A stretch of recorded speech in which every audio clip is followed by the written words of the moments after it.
नमस्कार, आप देख रहे हैं सी न्यूज भारत और मैं हूं आपके साथ आकांक्षा। तो वक्त हो चुका है न्यूज बुलेटिन का और आज इस न्यूज बुलेटिन में हम भदोही, दुमका, फिरोजाबाद और साथ ही साथ लखीमपुर खीरी की खबरों को जानेंगे विस्तार से। तो चलिए निगाह डालते हैं इन सभी जनपदों की खबरों पर विस्तार से। भदोही जनपद में सावन मास के प्रथम सोमवार को शिवालयों में आस्था की भीड़ उमड़ पड़ी, जहाँ कभी धूप तो कभी छाँव के बीच शिवालयों में पहुंचे शिव भक्तों ने दुग्ध अभिषेक और जलाभिषेक कर विधि विधान से पूजन अर्चन की। वहीं इस क्रम में लोग जहां एक और लंबी कतार में खड़े भगवान भूतनाथ की एक झलक पाने को बिताव रहे, वहीं बोलबम की धुन पर कांवरियां भी शिवधाम पहुंच रहे थे। शिव मंदिरों में सुरक्षा के कड़े बंदोबस्त किए गए। वहीं सावन के पहले सोमवार को सुबह से ही जनपद के विभिन्न शिवालयों में शिव भक्तों की लंबी कतार लगनी शुरू हो गई। हर हर महादेव, बोलबम आदि जयकारों से क्या नगर क्या गाँव सब गूंज उठे। वहीं सानी हरिहर नाथ मंदिर, दूधनाथ मंदिर के साथ गोपाइला मंदिर पर बाबा के दर्शन पूजन के लिए भोर से ही लंबी कतारें लगी रही। इस दौरान एक तरफ जहां नम हुआ मौसम शिव भक्तों को राहत देता रहा, वहीं कड़ी धूप होते ही दर्शनार्थी परेशान देखे गए। भदोही से सी न्यूज संवाददाता जावेद अली की रिपोर्ट। आज श्रावणी के सोमवारी को दुमका जिले के रनीश्वर प्रखंड स्थित रनीश्वर नाथ शिव मंदिर में भक्तों की भारी भीड़ देखने को मिली, जहाँ मयूराक्षी नदी से जल उठाकर बाबा के पास भक्त आते हैं और फिर शिव जी का जलाभिषेक किया जाता है। दुमका से सी न्यूज संवाददाता शुभांकर नंदन की रिपोर्ट। फिरोजाबाद जिले के शिकोहाबाद हाईवे स्थित रामलीला मैदान में आज सोमवार को जिले की सभी एम्बुलेंस कर्मियों ने अपनी मांगों को लेकर चक्का जाम कर सभी गाड़ियों को रामलीला ग्राउंड में खड़ा कर नारेबाजी कर दी, जहां प्रदेश में एडवांस लाइफ सपोर्ट एम्बुलेंस जिसकी सेवा प्रदान जीवीके MRI थी, कोरोना महामारी में कार्य करने वाले कर्मचारियों की नौकरी पर संकट मंडराने लगा। कर्मियों के समायोजन किए जाने की मांग उठाई गई है, जिसको लेकर आज सभी एम्बुलेंस कर्मचारियों ने चौथे दिन पूरी तरह से महाआंदोलन जारी रखा, क्योंकि कोरोना काल में अपनी जान की परवाह किए बिना जनता की सेवा में लगे रहे। अब उनकी कोई सुनने वाला नहीं है, ना तो सेवा प्रदाता और ना ही सरकार। इस मौके पर जिला के 102 और 108 एम्बुलेंस के कर्मचारी मौजूद रहे। ये पूरी एम्बुलेंस खड़ी है क्या? ये हड़ताल जो की है सभी मानव जानता है 2012 से अब तक हम लोग कम से कम वेतन में शासन प्रशासन के साथ मिलकर कार्य करते रहे, चाहे वो कोरोना की महामारी हो या देवी आपदा हो, रोड एक्सीडेंट हो या ट्रेन हादसे हो, सबसे पहले हमारा कर्मचारी जाके सहयोग करता है। सरकार शासन प्रशासन के साथ मिलकर कार्य करता है, लेकिन आज शासन प्रशासन हम एम्बुलेंस कर्मचारियों के साथ दोहरा व्यवहार कर रहा है, क्योंकि हमारे 1000 कर्मचारी एयरएस वाले हैं, उनका नौकरी को खतरा है, उनकी नौकरी जा रही है। जीवीके के पास टेंडर था, उस टेंडर को उठाते अब चिकित्सा को दे दिया गया, चिकित्सा ने अपने नए कर्मचारी भर्ती किए हैं। तो इस कंडीशन में हमारी 1000 कर्मचारियों की नौकरी रोजी रोटी बिल्कुल हाथ से जा रही है और हम लोगों का जो कम से कम वेतन है वो भी टाइम से नहीं मिलता है।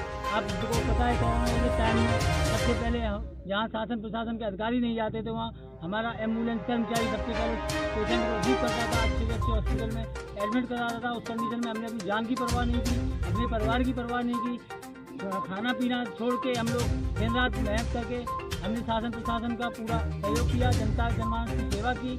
लेकिन आज हमारे साथ जो शासन प्रशासन कर रहा है वो गलत कर रहा है।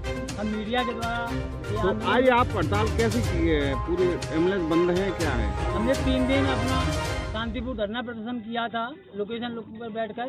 उसके बाद शासन प्रशासन कोई माने नहीं माने, कोई अधिकारी हमारे पास नहीं आए। उसके बाद हमने आज ये देखते हुए चक्का जाम, ऑल यूपी का चक्का जाम है। हमारी डिस्ट्रिक्ट का भी सारा गाड़ियाँ आपके सामने खड़ी हुई हैं। ये फिरोजाबाद जिले की हैं पूरी? ये टोटल गाड़ियाँ फिरोजाबाद जिले की हैं, 108, 102 और ALS सारी गाड़ियाँ यहाँ खड़ी हुई हैं। जब तक हम लोगों को ठोस सबूत, ठोस परमिशन या लिखित। फिरोजाबाद से सी न्यूज संवाददाता दीपक शर्मा की रिपोर्ट। शहर से दूर एकांत में साती रोड स्थित प्राचीन श्री शांतेश्वर नाथ महादेव मंदिर में सावन के पहले सोमवार को काफी भीड़ एकत्रित हुई है, जहां इस दौरान मंदिर में दर्शनार्थ आने वाले भक्तों ने विधि विधान से शिव जी के शिवलिंग पर दूध, बेलपत्री, पुष्प आदि अर्पित करते हुए पूजा की। तो वहीं कुछ कांवड़ियों का भी यहां से सफर शुरू हुआ। इस तरह से भक्ति भाव का उत्साह नजर आया, जहां मंदिर पर महंत रमेश गोस्वामी ने बताया कि प्राचीन हजारों साल पुराना मंदिर है। यहाँ मान्यता रही है कि जो भी भक्त पूर्ण श्रद्धा भाव से आता है उसकी मनोकामनाएं पूरी होती हैं। जी, क्या नाम है आपका? रमेश जी, कौन सा मंदिर है और किस तरीके से आज पूजा अर्चना की जा रही है? प्राचीन मंदिर है, हजारों साल पुराना मंदिर है। कौन सा मंदिर है? ये शांतेश्वर मंदिर भोलेनाथ, और यहाँ बहुत भारी भीड़ सावन के महीना में होती है। किस तरह की से व्यवस्थाएं की गई है यहाँ पे? यहाँ सब चीज़ का जैसे इंतजाम है, पानी जल और प्रशासन का भी इंतजाम है। क्या मान्यता क्या है मंदिर की? मानता यही है कि राजा शांतन के ज़माने से मंदिर प्राचीन है और बहुत अच्छी तरीक़ा से इसका मेला लगता है और यही खबर है कि कितना पुराना मंदिर है। फिरोजाबाद से सी न्यूज संवाददाता दीपक शर्मा की रिपोर्ट। लखीमपुर खीरी में भारत समाचार और दैनिक भास्कर के खिलाफ हो रही छापामारी कार्रवाई के विरुद्ध आज मोहम्मदी के मीडिया हाउस पर समस्त पत्रकारों द्वारा राष्ट्रपति को उप जिलाधिकारी स्वाति शुक्ला के माध्यम से ज्ञापन दिया गया, जिसमें लोकतंत्र की रक्षा करते हुए चौथे स्तंभ पर कार्रवाई रोकने की मांग की गई। इस मौके पर वरिष्ठ पत्रकार अब्बास नकवी ने कहा कि आईटी द्वारा जिस तरह मीडिया पर कार्रवाई की जा रही है वह निंदनीय है। पत्रकार आकाश कुमार सैनी ने कहा कि मीडिया के खिलाफ कार्रवाई कर लोकतंत्र की हत्या की जा रही है, जिसे तुरंत रोका जाना चाहिए। इस मौके पर पत्रकार अब्बास नकवी, कमल गुप्ता, डॉक्टर जर्रार खान, अतुल मिश्रा समेत कई लोग मौजूद रहे। दिया गया है, किस मुद्दे पर ये ज्ञापन? भारत समाचार और दैनिक भास्कर के कार्यालय पर जो आईटी कार्रवाई की गई है वो एक तरीके से लोकतंत्र की हत्या का काम कर रही है। जिस प्रकार आज पत्रकारों की सच्चाई लिखने की ये जो है सज़ा मिल रही है, एक तरीके से कहा जाए तो बेहद निंदनीय है। मोहम्मदी के समस्त पत्रकार इसकी कड़ी निंदा करते हैं और मांग करते हैं कि आगे से ऐसी कार्रवाई को पूरी तरीके से रोका जाए। भारत समाचार और दैनिक भास्कर के ऊपर जिस तरीके से सरकार द्वारा आईटी के द्वारा माध्यम से लोकतंत्र की हत्या की जा रही है, चौथा स्तंभ जो लगातार देश का चौथा स्तंभ है, जो सच दिखाने का काम करता है, इस तरह की कार्रवाई की जा रही है। मोहम्मदी के समस्त पत्रकारों की ओर से, वो चाहे किसी संगठन के हों, सभी की ओर से इस कृत्य की घोर निंदा की जाती है और इस कार्रवाई को तत्काल प्रभाव से रोकने की मांग की जाती है। लखीमपुर खीरी से सी न्यूज संवाददाता अतुल मिश्रा की रिपोर्ट। बांका जिले के चांदन प्रखंड बिरनिया पंचायत अंतर्गत कदरसा गांव से जमनी गांव जाने वाले मुख्य मार्ग के नदी पर बना पुलिया का भीतरी दीवार टूटकर नदी में गिर गया है, जिससे 4 पहिया वाहनों का आवागमन बाधित हो गया है। वैसे क्षेत्र के 2 पहिया वाहनों का भी आवागमन हथेली पर जान लेकर चलना पड़ रहा है। कभी भी जमनी गांव जाने के क्रम में किसी वक्त किसी के साथ भी अनहोनी हो सकती है। यह पुल हाल ही में मुख्यमंत्री ग्रामीण सड़क योजना के तहत बनाया गया था, लेकिन विभागीय उदासीनता और लापरवाही के कारण पुल पूरी तरीके से जर्जर हो चुका है। अच्छा, क्या दिक्कत है यहाँ? दिक्कत यहाँ एक जमनी का एक पुल बना हुआ है आज से करीब 8 साल 10 साल पहले, और पुल का जो स्थिति अभी इस तरह का जर्जर स्थिति बना हुआ है, इसमें कभी भी गाड़ी नीचे चल जा सकते है। और ये पुल जो है यहाँ घनी आबादी है, जमनी, ऊपर जमनी, बिशनपुर, घाघर, इस रूट में बहुत सी गाड़ियाँ आती जाती है और वो गाड़ियाँ कभी भी नीचे जा सकती है। इससे जान माल की बहुत हानि होगी। इससे हम लोग सरकार से अपील करते हैं कि जल्द से जल्द इस पुल की मरम्मती की जाए, नहीं तो यहाँ की जनताओं का जो समस्या है वह बिल्कुल खराब स्थिति, दयनीय स्थिति गुजर रही है इस पुल के माध्यम से।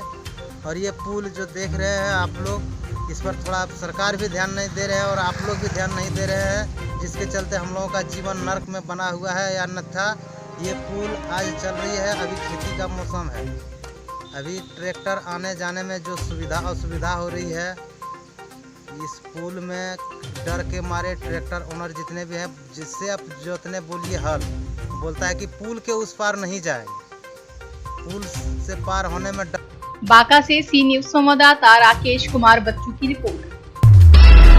खबर मनिहारी से है, जहां मनिहारी ब्लॉक में सोमवार करीब 3 बजे राष्ट्र ग्राम स्वराज अभियान योजना के तहत सभी नवनिर्वाचित ग्राम प्रधानों को ऑनलाइन उन्मुखीकरण प्रशिक्षण दिया गया। इस मौके पर ब्लॉक के लगभग 30 से 40 प्रधान ब्लॉक हॉल में मौजूद रहे। मीडिया से रूबरू होकर एसडीओ पंचायत दीनानाथ ने कहा कि राष्ट्र ग्राम स्वराज अभियान के तहत नवनिर्वाचित प्रधान का 1 दिवसीय ऑनलाइन उन्मुखीकरण प्रशिक्षण आज ब्लॉक परिषद सहित शादियाबाद प्राथमिक विद्यालय एवं कटघरा में नवनिर्वाचित प्रधानों को प्रशिक्षण दिया जा रहा है। सीडीओ पंचायत दीनानाथ के द्वारा ऑनलाइन उन्मुखीकरण प्रशिक्षण के बारे में विधिवत तरीके से जानकारी दी गई। इस दौरान SDO panchayat Dinanath, secretary Ajay Kumar, secretary Jamshed Ahmad सहित नवनिर्वाचित ग्राम प्रधान भी मौजूद रहे। सर, आपका नाम क्या है? मेरा नाम दीनानाथ, सहायक विकास अधिकारी पंचायत विकास खंड जनपद गाजीपुर में। जी। आज ये ब्लॉक में कार्यक्रम हुआ है, क्या है पूरा? ये ब्लॉक में कार्यक्रम ये हुआ है जो त्रिस्तरीय पंचायत सभा निर्वाचन में हमारे जो नवनिर्वाचित ग्राम प्रधान हैं, ये अपने ग्राम पंचायत में योजनाओं को कैसे संचालित करेंगे, योजनाओं का लाभ जनता को कैसे दिलाएंगे। कार्यक्रम के संबंध में हमारे जो विशेषज्ञ इसमें हैं योजनाओं के, इनको एक दिवसीय प्रशिक्षण के माध्यम से युवा उन्मुखीकरण प्रशिक्षण के माध्यम से इनको जानकारी देने का विषय रहा है। इसमें हमारे विभाग से संचालित सभी योजनाएं तथा ग्राम पंचायत में चलने वाले योजनाओं के विषय में एक एक बिंदु पर प्रशिक्षण दिया जाएगा। गाजीपुर से सी न्यूज संवाददाता हसन की रिपोर्ट। जशपुर जिले में 661 करोड़ रुपए की लागत से प्रस्तावित टांगर गांव स्टील प्लांट के विरोध में पूर्व मंत्री गणेश राम भगत ने चौपाल लगाकर ग्रामीणों के साथ सभा करके प्लांट नहीं लगवाने का विरोध किया था और कहा था कि जब तक जिंदा रहेंगे स्टील प्लांट नहीं लगाने देंगे। उसी बीच पर्यावरण मित्र राम प्रकाश पांडे ने कहा कि ग्रीन ट्रिब्यूनल एक्ट के तहत ऑनलाइन याचिका प्रस्तुत की गई है, उसे न्यायालय में स्वीकृत कर लिया गया है। वहीं इस प्लांट की जन सुनवाई से पहले ग्रामीणों में आक्रोश पनप रहा है, जहां इस प्लांट के विरोध में दर्जन भर गाँव के लोगों ने एकजुट होकर बैठकों का दौर शुरू कर दिया है। वहीं स्टील प्लांट के विरोध में बिलासपुर के हाई कोर्ट में भी याचिका दायर कर दी गई है, जहां टांगर गांव स्टील प्लांट की स्थापना को लेकर गांव के लोग 4 अगस्त की जनसुनवाई स्थगित करने की मांग पर अड़ गए हैं। जनसुनवाई 4 अगस्त को आयोजित की गई है, जिसको लेकर के स्थानीय ग्रामीण ग्राम टांगर गांव हथगड़ा आदि के साथ मिलकर 8 लोगों के साथ हम लोगों ने ग्रीन ट्रिब्यूनल एनजीटी के समक्ष ग्रीन ट्रिब्यूनल एक्ट की धारा 14, 1 और 2 के तहत याचिका प्रस्तुत की है ऑनलाइन, और वह याचिका माननीय न्यायालय में स्वीकार की जा चुकी है। इस याचिका में हमने यह प्रश्न उठाए हैं कि जो कंपनी लगाने के पूर्व सर्वेक्षण किए गए हैं, उस सर्वेक्षण रिपोर्ट में कंपनी के द्वारा कई प्रकार की भ्रांतियां फैलाई गई हैं और गलत तथ्यों के आधार पर वो रिपोर्ट दिए गए हैं। इसमें महत्वपूर्ण रूप से हमने मुद्दा उठाया है कि जशपुर जिला जो है वो 5वीं अनुसूची में आता है और यहाँ पेशा एक्ट लागू है। पेशा एक्ट के लिए यह अनिवार्य है कि यदि कोई यहाँ पर काम शुरू करता है तो उसे ग्राम सभा से पहले अनुमति लेनी होगी, लेकिन कंपनी के द्वारा इस प्रकार की कोई भी ग्राम सभा स्टील प्लांट लगाने के संबंध में नहीं ली गई है। इसके अलावा कंपनी ने ये कहा है कि जशपुर से सी न्यूज संवाददाता दीपक वर्मा की रिपोर्ट। पृथ्वीपुर थाने के कैंपस में भारी विस्फोट हुआ, जिससे क्षेत्र के लोगों में भारी दहशत का माहौल फैला हुआ है। लेकिन विस्फोट इतना तेज हुआ कि आसपास की मकान की दीवारें हिल गई। लोगों का कहना है कि जब हम नगरपालिका कैंपस में थे तो पूरी नगरपालिका हिल गई थी। जैसे ही विस्फोट हुआ और खबर क्षेत्र में लगी तो हजारों की भीड़ वहां देखने पहुंची। थाने कैंपस के अंदर जो कबाड़ का एक गोदाम था, उसी गोदाम में विस्फोट हुआ है। बताया जा रहा है कि कई वर्षों से कबाड़ का सामान कहां रखा हुआ था तो पता नहीं किस चीज से विस्फोट हुआ है। पुलिस इसकी जांच में लगी हुई है, लेकिन सवाल यह भी उठता है कि जब थाना कैंपस ही सुरक्षित नहीं है तो निवाड़ी जिले का क्या होगा। इसके लिए टीआई पृथ्वीपुर जवाब देने के लिए तैयार नहीं है एवं एसडीओपी एसपी निवाड़ी मौन साधे हुए हैं। पालिका परिषद के कार्यालय में था, अचानक बहुत जबरदस्त विस्फोट हुआ कि पूरी नगर पालिका हिल गई और आसपास के सारे मकान और ऑफिस हिल गए। जैसे ही देखा तो थाने के पास से काफ़ी धुएं का गुबार और चद्दरें ऊपर उड़ रही थीं और लोग वह मकानों में घुसे, मकानों में कोई क्षति नहीं हुई थी। फिर लोगों ने देखा कि थाने के पीछे जो उनका कबाड़े का गोदाम बना हुआ है उसमें बहुत ज़बरदस्त विस्फोट हुआ। ऐसा लग रहा था जैसे बम फटा हो या हथगोला फटा हो या कोई गैस का सिलेंडर फटा हो, लेकिन पुलिस वाले कोई भी ये बताने को नहीं है। लोगों की शंका भी समाधान नहीं कर रहे हैं कि आखिर विस्फोट हुआ तो हुआ का है। लेकिन विस्फोट इतना भयानक था कि जैसे लग रहा था जैसे कोई बम इस गोदाम के अंदर रखा गया हो, जिसका अचानक किसी इन लोग पुलिस की। निवाड़ी से सी न्यूज संवाददाता लोकेंद्र सिंह की रिपोर्ट।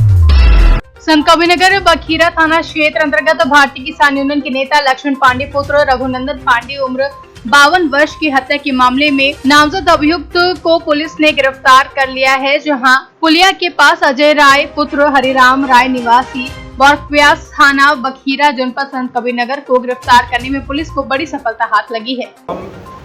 बौरव्यास गांव थाना बखीरा, वहां पर एक लक्ष्मण पांडे नामक व्यक्ति थे, जिनकी एक धारदार औजार से मारकर हत्या कर दी गई। उस क्रम में हमारे जनपद की कई टीमें लगी थी, एसओजी, स्वाट, सदर थाना, स्थानीय की टीम लगी थी। इस टीम द्वारा कुछ ही घंटों के अंदर इसके मुख्य अभियुक्त अजय राय, इनको गिरफ्तार कर लिया गया है। साथ में इसमें जो औजार प्रयोग किया गया था इनको मारने के लिए, वो भी प्राप्त कर लिया गया है। और इसमें अन्य जो अभियुक्त हैं, जो नामजद अभियुक्त हैं, उनकी गिरफ्तारी हेतु टीमें लगी हुई हैं।